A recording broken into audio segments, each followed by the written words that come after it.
Olá meus amigos, tudo bem com vocês? Aqui quem fala é o professor Danilo. Vamos para mais uma aula online. Desta feita é uma aula dedicada especificamente aos alunos do segundo ano A de Direito do Trabalho 1 das Faculdades Integradas de Três Lagoas, da AEMS. Mas, como eu sempre menciono, você que não é aluno desta sala, mas está aqui para ouvir o nosso vídeo, fique à vontade. Me sinto honrado com a presença de vocês.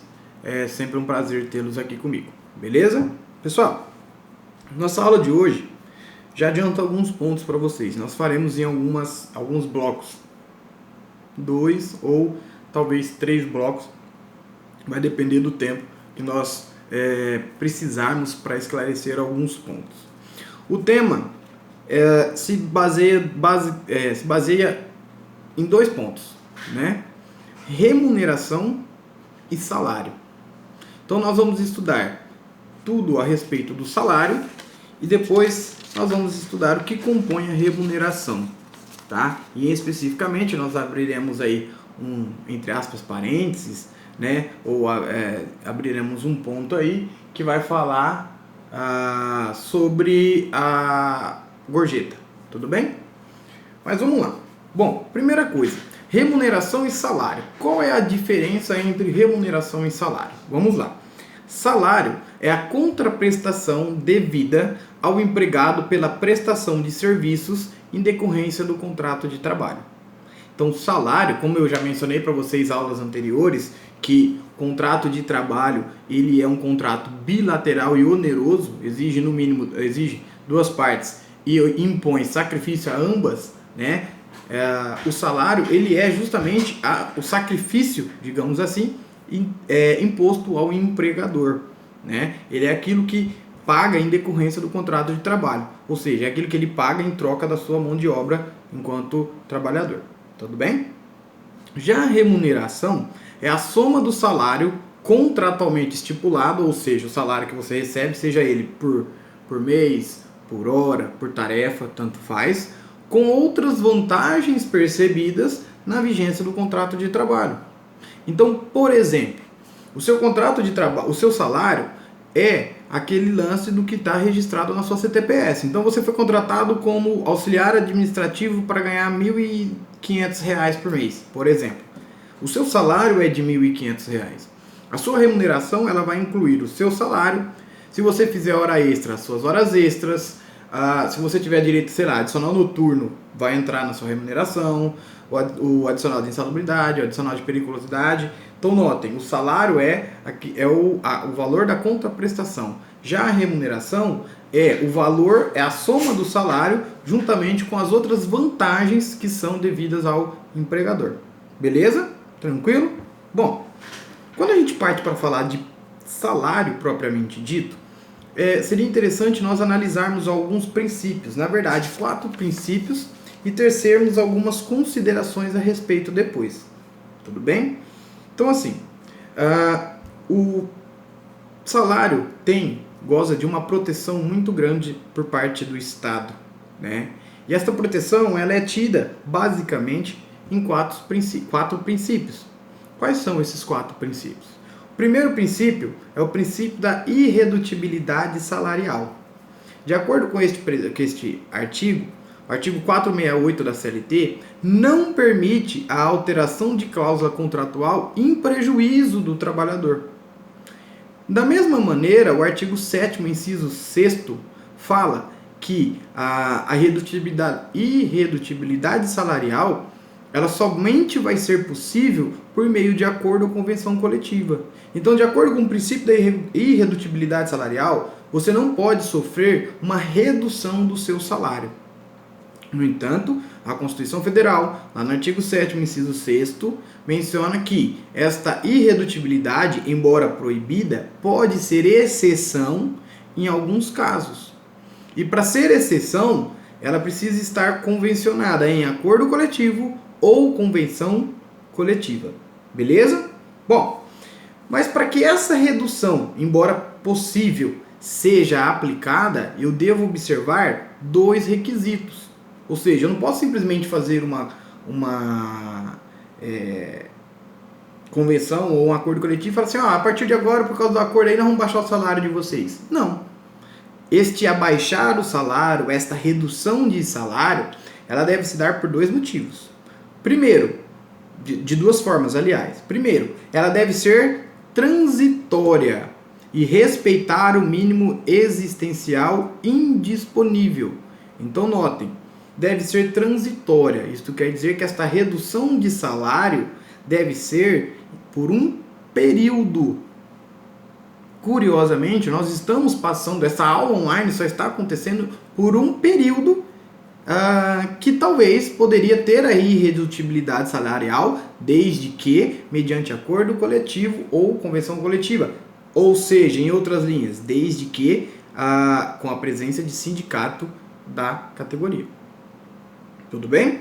Bom, deve ser transitória, ou seja, respeitar um espaço de tempo, ela não pode ser permanente, tá? Ela não deve ser permanente, tá? E respeitar o mínimo existencial indisponível. Danilo, o que seria esse mínimo existencial indisponível? É aí que está. Em se falando de salário, se nós analisarmos o artigo 7º da Constituição Federal, ele é muito claro em falar que é devido ao mínimo um salário mínimo, né? Então, este respeitado o mínimo existencial indisponível, o limite mínimo, digamos assim, né, seria um salário mínimo. Tranquilo? Outra coisa, além de ser transitório e respeitar este existencial mínimo, tá? É necessário que se faça a demonstração de que tal ato visa causar menos prejuízo ao trabalhador. Ou seja, vamos pegar, por exemplo, a pandemia do coronavírus que nós estamos vivendo aqui. Então, é possível reduzir o salário do trabalhador em plena pandemia? Olha, o que o artigo 7º, inciso 6º fala que se for por acordo ou convenção coletiva, sim. Se for por acordo ou convenção coletiva, tranquilo. Desde que seja transitório, ou seja, olha, nós vamos reduzir o seu salário aí, sei lá, não precisa reduzir obrigatoriamente para um salário mínimo, mas nós vamos aí reduzir o salário de todos os empregadores, de todos os empregados em 30%, por exemplo, tá? Ok, deve ser transitória, ou seja, quando? Enquanto durar a pandemia, por exemplo. Isto respeitando o mínimo disponível. Se eu reduzir 30%, mas essa redução de 30% tem que ser clara no seguinte sentido: redução de 30%, vírgula, respeitando o salário mínimo vigente. Então, se reduzir 30% eu ganhar menos que um salário mínimo, então vai chegar no salário mínimo. Tranquilo? Para que isso? Porque eu vou demonstrar que em razão, por exemplo, da quarentena, tá? Lembrando, eu não estou apoiando ou desapoiando voltar ao trabalho ou redução de salário, não é isso, eu só estou exemplificando para vocês, beleza? Por que esta demonstração de necessidade? Qual seria a demonstração de necessidade? Olha, se eu reduzir 30% do salário de cada um, eu consigo manter o emprego de todo mundo. Tudo bem? Tudo bem. É melhor eu receber 30% do que falar assim, não, corta aí alguns e eu ser justamente esse um desses cortados, digamos assim. Tranquilo, pessoal? Beleza?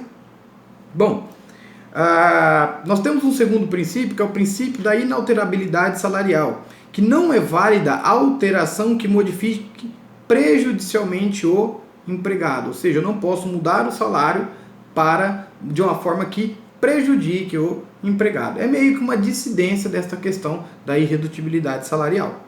Tranquilo? Bom, nós temos ainda o princípio da integralidade salarial.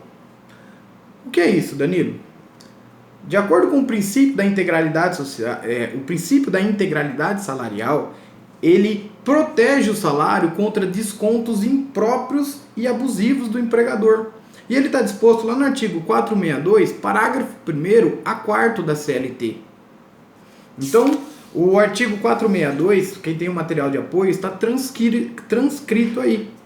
E ele fala o seguinte, que veda, repito, descontos impróprios impróprios e abusivos do empregador. Então, quais são os descontos possíveis? Bom, é vedado o desconto no salário, exceto o adiantamento, que é aquilo que a gente chama de vale, todos vocês têm conhecimento do que é isso, e disposto em lei, ou seja, desconto do INSS, o desconto do imposto de renda, ou previstos em acordo coletivo, ou seja, vou descontar todo mês do seu salário R$100 para em troca te dar um convênio médico. Aí sim é permitido isso daí, tá? O artigo 462, parágrafo 1º, ele menciona o seguinte: em caso de dano causado pelo empregado, o desconto será lícito desde que esta possibilidade tenha sido acordada ou na ocorrência de dolo do empregado. Então, pessoal, isso diz respeito àquele empregado que causa dano à empresa, um dano material. Esse dano material pode ser descontado do salário ou esse dano material não pode ser descontado do salário? Veja bem, o dano material causado pelo empregado de forma dolosa, ou seja, eu quero quebrar o computador, vou lá, meto o pé e já era. Este vai ser descontado, o trabalhador querendo ou o trabalhador não querendo. Tudo bem? Agora, e os outros danos? O dano que ele fez por culpa, pode? Pode, desde que isso seja combinado anteriormente. Ou seja, desde que o empregado, quando dá demissão, o empregador, quando dá admissão do empregado, vai lá e coloca um acordo entre as partes. O empregador tal, o empregado tal, acordo que, havendo dano que for culpa dele, poderá ser descontado. Ponto. Beleza. Aí está autorizado. Tranquilo, pessoal? Outra coisa importante, o artigo 462, parágrafo 2º, veda a existência do sistema de armazém ou barracão, que visa evitar que o empregador induza o empregado a usar o salário dele em determinado local. Ou seja, primeiro, eu não posso determinar, olha, o seu salário você vai gastar tão somente ali. Beleza? Seu salário você vai gastar onde você bem quiser. O artigo 462, parágrafo 2º, ele fala o seguinte: é vedado à empresa que mantiver armazém para a venda de mercadorias aos empregados ou serviços estimado a proporcionar as prestações in natura, exercer qualquer coação ou induzimento no sentido de que os empregados utilizem do armazém ou dos serviços. Ou seja, vamos imaginar, eu sou funcionário de um mercado e o mercado me obriga a comprar tão somente neste mercado, ele está infringindo o artigo 462, parágrafo 2º da CLT. Tudo bem? É vedado esse sistema de armazém ou barracão. Olha, você só tem que gravar... Não, você gasta o seu salário onde você quiser. Beleza? Parágrafo 3º fala o seguinte: sempre que não for possível o acesso dos empregados aos armazéns ou nos serviços não mantidos pela empresa, é lícito à autoridade competente determinar a adoção de medidas adequadas, visando que as mercadorias sejam vendidas e os serviços prestados a preços razoáveis, sem intuito de lucro e sempre em benefício dos empregados. Tá? É um complemento do parágrafo 2º, tudo bem? Se não for possível o acesso do empregado a um armazém que não seja da empresa, ele vai poder gastar na empresa, desde que esta empresa mantenha preços acessíveis, né? Por exemplo, a empresa não vai poder colocar um sabonete a R$8. O sabonete no mercado custa aí, sei lá, R$1,30, R$2, né? Então, é isso que deve acontecer, tá? Por quê, pessoal? O pagamento com vale, ele pode causar o que a gente chama de servidão por dívidas. E aí, o empregado torna, entre aspas, um escravo moderno do empregador, tá? O empregador vai infringir o disposto lá no artigo 149 do Código Penal, que é a redução à condição análoga de escravo. Tudo bem? Então, pessoal, por agora é só isso. No próximo bloco, a gente volta para falar do princípio da impenhorabilidade e fazer outras considerações ainda acerca do salário. Beleza? Até uma próxima.